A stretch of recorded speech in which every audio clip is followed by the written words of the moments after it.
Imagine this. You wake up one morning and there are two popes. Both claim to be God's chosen leader of the church. Both excommunicate each other. Both demand obedience. And history books? They tell you only one was real.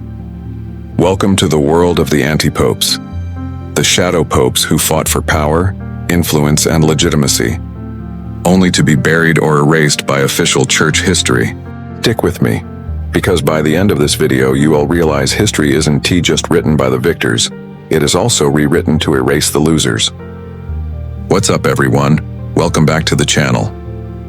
Today we re-diving into one of the most dramatic but hidden chapters in church history, the rise and fall of the Antipopes.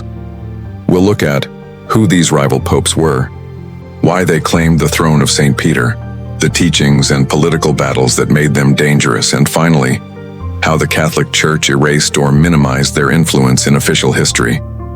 This is not just about dusty old books. It's about power, narrative, and how history gets manipulated. So grab a seat because this story is as wild as any political drama you've ever seen. So who were the Antipopes?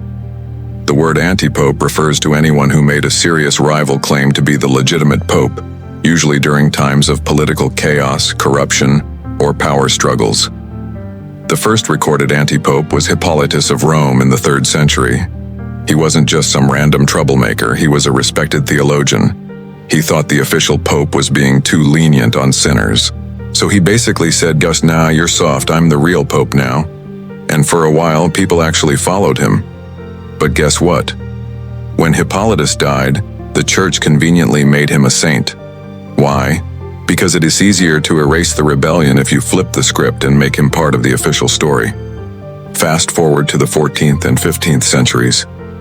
This is where the drama explodes. You might have heard of the Western Schism, a time when the Catholic Church had not one, not two, but three rival popes all at the same time. One pope ruled from Rome, another pope ruled from Avignon, France, and a third came later from Pisa, because apparently two popes wasn't chaotic enough. Each pope excommunicated the others. Each had kings and kingdoms backing them, and every believer had to pick which pope is the real one. Think of it like the ultimate fandom war, but with eternal salvation on the line. Here's the key. Antipopes weren't always about theology. They were often about political power. For example, during the Holy Roman Empire, emperors backed antipopes to weaken Rome's control. French kings pushed for their own popes in Avignon to flex against Italian influence. Even local Italian families got in the game, treating the papacy like their personal chessboard. So yeah, faith was on the surface, but underneath, it was raw politics. Were antipopes just copy and paste popes? Not always. Some had different teachings that challenged the mainstream church. Hippolytus, as I mentioned, took a hardline stance on sin and discipline. Later, antipopes sometimes leaned into reform movements, criticizing corruption and simony, aka buying and selling church offices. Some positioned themselves as champions of kings or nations against papal centralization. So while official history paints them as illegitimate, many were reflecting real dissatisfaction with how the church operated. Here's where it gets wild. The church didn't just defeat antipopes, they erased them. Their names were removed from papal lists. Their decrees were invalidated.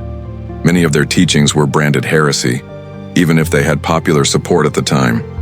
In some cases, records about them were destroyed or rewritten to make them look irrelevant or even insane. Example: after the Council of Constance 1414-1418, which finally ended the Western Schism, two rival popes were outright deposed. The church declared, nope, they never counted. So in today's official list of popes, you'll find gaps, but you won't find most antipopes. It's like they never existed. If you think cancel culture is new, think again. The church basically canceled entire popes.